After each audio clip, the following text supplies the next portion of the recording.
Bienvenue à cette revue des marchés boursiers Cachemire du jeudi 15 février 2024. Encore là, du vert partout aujourd'hui à la bourse. Le TSX en hausse d'1,6 21 222.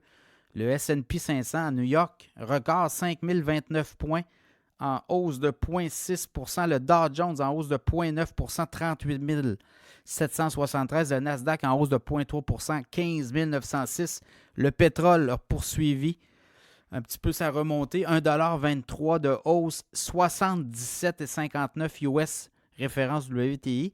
Le Bitcoin a oscillé tantôt à 52 500 et là, au moment où je vous parle, près des 52 000.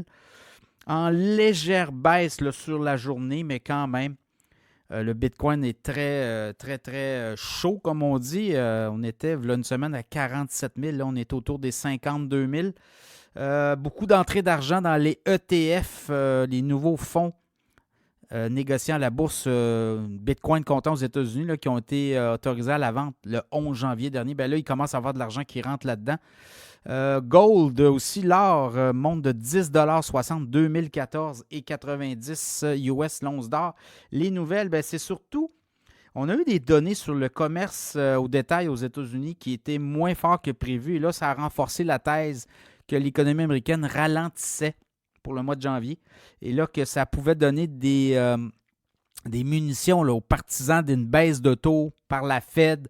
Et là, ben, il y a de l'espoir qu'on dit.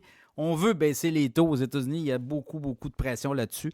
Donc, ça fait en sorte qu'il y a des cambistes. Il y a aussi des analystes là, qui croient que ça pourrait se faire au mois de mai 2024. Baisse de taux possible. Donc, on va voir aussi, là, il y a beaucoup de données. Demain, des données sur la production.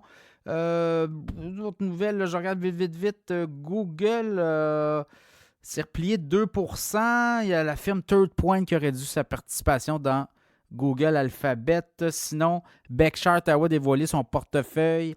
Notamment Apple vante un petit peu, mais pas beaucoup. Là. Le titre d'Apple n'a pas beaucoup bougé aujourd'hui sur la journée au complet. Cisco qui annonce des baisses importantes.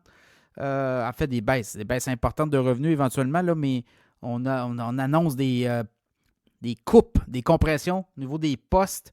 L'action de Cisco a perdu 2,4 % Au Canada, c'est Lightspeed qui a fait parler d'elle.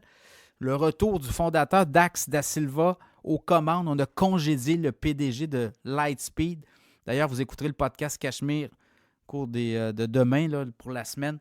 On va parler de Lightspeed, où on s'en va. On en parlait dans l'infolette financière et le titre rebondit. C'est un titre à surveiller, Lightspeed, évidemment.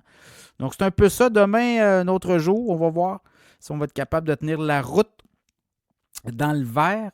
On a eu quand même des données sur l'inflation cette semaine aux États-Unis. Ça a fait planter les marchés.